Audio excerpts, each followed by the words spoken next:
À présent, écoutons attentivement Kiragulu Romain, qui est notre coach et formateur, interprète aussi.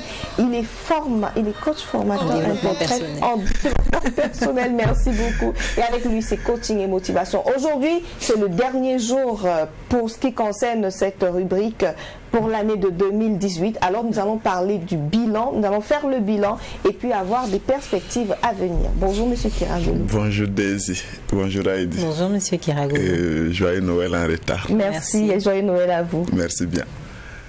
Alors, perspective, bilan et perspective à venir. Nous sommes je crois qu'à quelques jours de la fin de l'année. Et c'est sûr, lorsque nous allons faire une visite dans pratiquement toutes les entreprises ou institutions, ils sont justement en train de faire un audit interne ou encore un bilan pour savoir qu'est-ce qui a été, qu'est-ce qui n'a pas été. Pourquoi est-ce qu'en tant qu'être humain, pourquoi est-ce qu'en tant qu'individu, je ne peux pas aussi faire un audit interne de ma vie de 300, je dirais maintenant 360 jours ou 361 jours, parce qu'il reste quelques 5 jours ou bien 4 jours si je ne me trompe pas.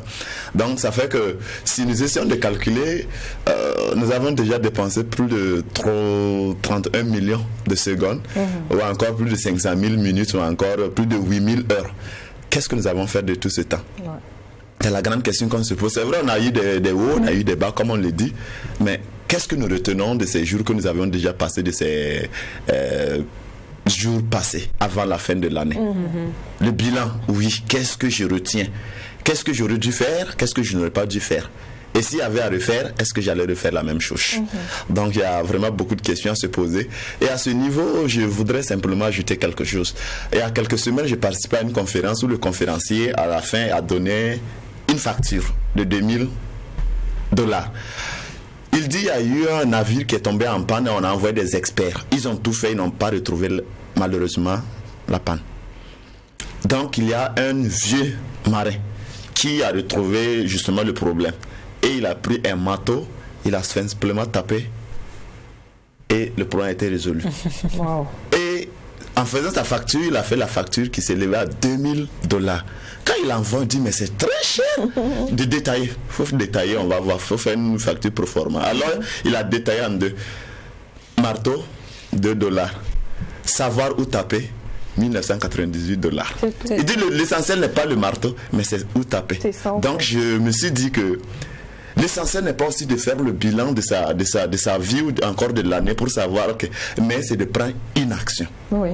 Il ne suffit pas de faire le bilan, tu as fait le bilan, tu as su où ça va, où ça ne va pas, mais ça ne s'arrête pas là.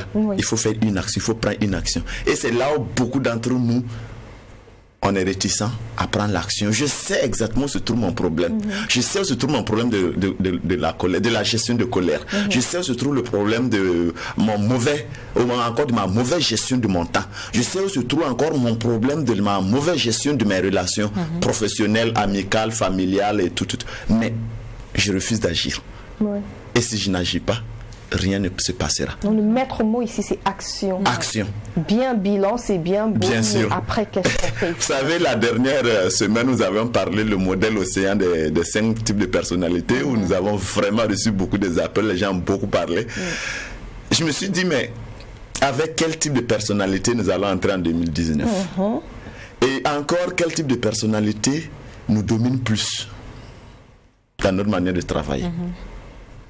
C'est la question qu'on se pose. Donc en faisant le bilan, on doit se poser tous ces genres de questions. Et ça revient encore à, nous avons beaucoup parlé de l'autodiagnostic aussi. En faisant l'autodiagnostic pour savoir, oui, là tu fais une projection de ta propre vie, tu fais une projection. Je remets en cause. Pour savoir, mais pourquoi est-ce que je suis de la sorte? Pourquoi?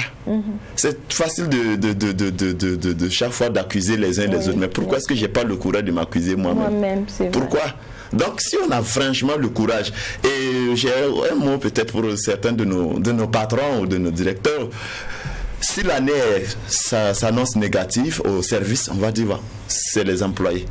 Mais et toi-même patron, quelle a été ta part de responsabilité? Ou encore le bilan en famille. Si le bilan est négatif, peut-être monsieur peut dire, ça là c'est à cause de madame là, mais et toi, quelle est ta part de responsabilité en tant que chef de famille? Et quand ça ne me l'a pas, tu dis, c'est moi le chef de famille, c'est moi je porte la culotte. Je dis, mais qui fait que la culotte est propre? C'est ça. Donc c'est une question de complémentarité. Maintenant, en tant qu'individu, moi, Daisy, Heidi et tous ceux qui nous suivent, quel est notre mot directeur de la fin de 2018? Qu'est-ce que je retiens de mon 2018? Est-ce que ce bilan, il faut le faire avec un bic et un papier? C'est-à-dire noter tout ce qu'on se rappelle de bien et tout ce qu'on se rappelle de mauvais et enfin tirer des conclusions. Pour répondre à la question, je vais dire ceci. Bientôt, nous serons en 2019.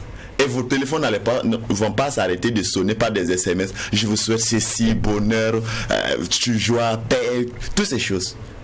Et c'est ce qui fait un plaisir aux gens. Ils aiment ça. Mais vous allez vous rendre compte que dès le 2 ou 3 janvier, là, ce sont ces mêmes personnes qui souhaitaient paix là, qui vont commencer à créer même des problèmes aux gens. À vous faire la guerre. À faire la guerre. Ouais. Donc je dirais oui. Ce serait très intéressant, comme je l'ai dit, surtout c'est là en ce moment que s'applique l'autodiagnostic, s'asseoir. D'abord, vous vous rappelez, on avait fait un petit essai où ce jour malheureusement on n'a pas eu le temps d'écrire.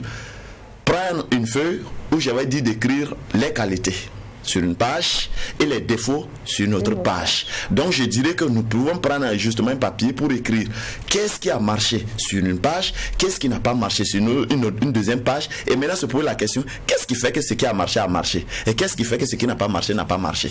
Quelle a été ma part de responsabilité? Qu'est-ce que je n'ai pas vraiment fait pour que ça ne marche pas?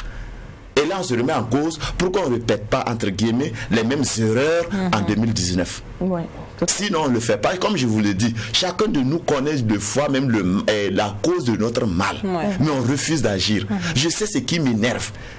Je sais ce qui fait que je suis paresseux au service. Et je sais ce qui fait que je suis un retardateur chronique au service. Mais je refuse d'agir. Je refuse de prendre des actions. Et comme on le dit, sans action, rien ne change. De toutes les façons, il n'y a rien qu'on puisse faire même sans action. Mais le vrai problème, ce n'est pas de détecter le mal. Le plus gros challenge, c'est d'agir. Et où se trouve maintenant le problème, c'est que beaucoup d'entre nous, on n'aime pas agir. Et dans les perspectives, on est pratiquement à la fin. Je sais qu'on va me taper dessus à la régie, mais on va y aller très rapidement. Dans les perspectives, est-ce que c'est en fonction de ce que nous avons noté de notre bilan que nous avons des perspectives, ou bien c'est comment? Justement, comme je l'ai dit au début, l'audit interne que nous allons faire dans l'entreprise, cet audit interne aussi, on peut s'appliquer à soi-même. Donc, en faisant l'audit interne, on se rend compte qu'est-ce qui a marché, qu'est-ce qui n'a pas marché. Donc, on agit en fonction des résultats. C'est tout. On agit en fonction de l'audit interne qu'on s'applique à soi-même, que ce soit sur nos relations, que ce soit sur ma manière, sur mon comportement, encore ma manière de travailler. Je dis bien, je le répète, il faut d'abord faire l'audit interne, il faut savoir ce qui a marché, ce qui n'a pas marché, et savoir quelle est la cause du problème. Et deuxième chose maintenant, agir en conséquence, agir en fonction. Et comme pour terminer, se rappeler toujours de ce vieux marin, il ne suffit pas d'avoir le marteau, il faut savoir où taper. Ça, c'est une belle conclusion. Merci infiniment, monsieur Kiragoulou. Au plaisir. Eh bien, c'est terminé pour coaching et motivation de l'année 2018. On se retrouvera certainement l'année prochaine. Dans un an. On se retrouvera dans un an. Avec monsieur Kiragoulou Romain, toujours dans coaching et motivation. Et vous savez, c'est une façon de booster la jeunesse, d'amener tout le monde à pouvoir faire les meilleurs choix pour sa vie, afin d'être une meilleure personne pour sa nation. Merci encore. Au plaisir et bonne année à tous. Merci Heidi. Merci Daisy. À demain.